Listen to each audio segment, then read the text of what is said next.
Okay, in this final video, I'm going to talk about what to do if we have a stretch factor greater than 1, and then I will generalize to give you a full-on equation that allows you to just simply use complete the square.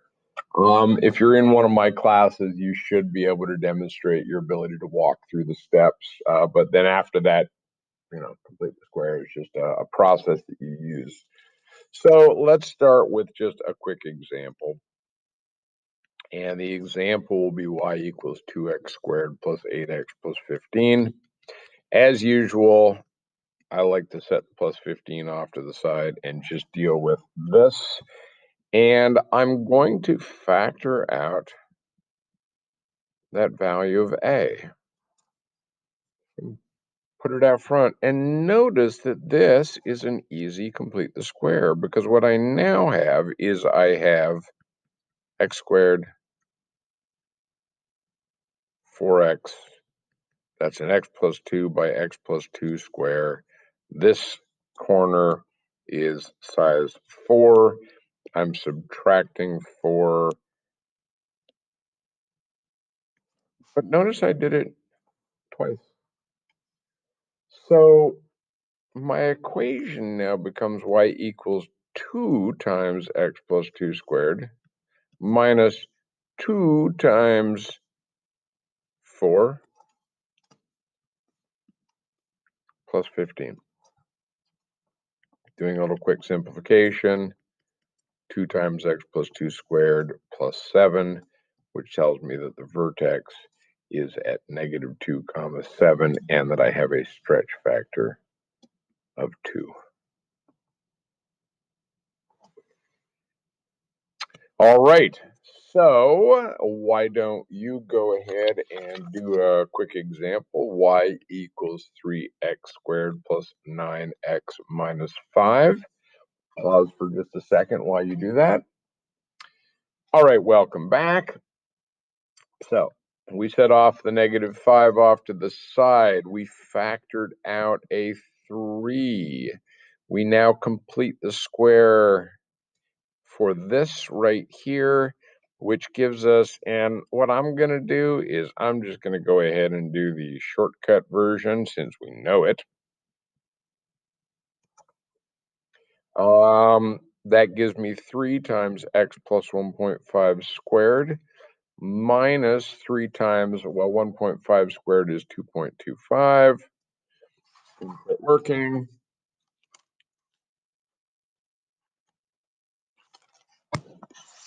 Technology is great, except when it isn't. And then we'll bring down our minus 5, and we get y equals 3 parentheses x plus 1.5 all squared minus 6.75 minus 5 is minus 11.75, which tells me that my vertex is at negative 1.5 comma negative 11.75, and that I have a stretch factor of 3, and I could now, if I needed to, graph this very simply. All right, let's generalize. Y equals ax squared plus bx plus c. Setting the c off to the side, I'm going to factor out the a. I'm going to complete the square. Notice that b over a divided in half is b over 2a. Hopefully that didn't throw you, but if it did, divide by 2 is the same as multiply by a half.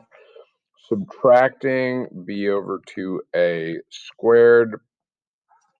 So writing this out, I'm going to distribute the a. I've got a times x plus b over 2a all squared.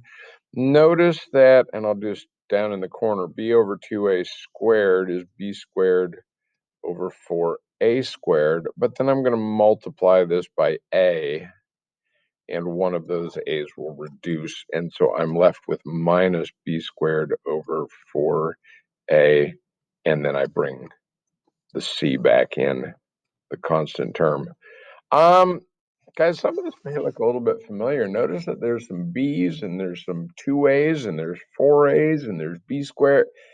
This is where we get the quadratic formula. And if you wanted to, as an independent exercise, you could set y equal to 0 and solve for x and see what happened. All right, so let's do a quick example using this, and I'm just going to use the same equation that we already did just to see if our generalization works. Well, A is 2, B is 8, C is 15.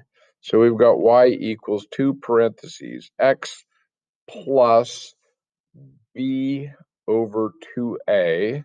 So that's 8 over 2 times 2 all squared minus b squared over 4a plus c. So we get y equals 2 parentheses. 8 divided by 4 is 2. 64 divided by 8 is 8 plus 15. Y equals 2 parentheses x plus 2 squared plus 7. And if we just pop back a little bit to here, 2 times x plus 2 squared plus 7, our generalization works or seems to work. All right, that is everything you need to know about completing the square. So now you can take a standard form equation, y equals ax squared plus bx plus c, and you can rewrite it in vertex or graphing form, y equals a parentheses x minus h squared plus k, to very simply find the vertex at h comma k without having to go through a whole lot of extra work finding the intercepts and averaging and doing all that stuff. All right, thanks for watching. Hope you learned something.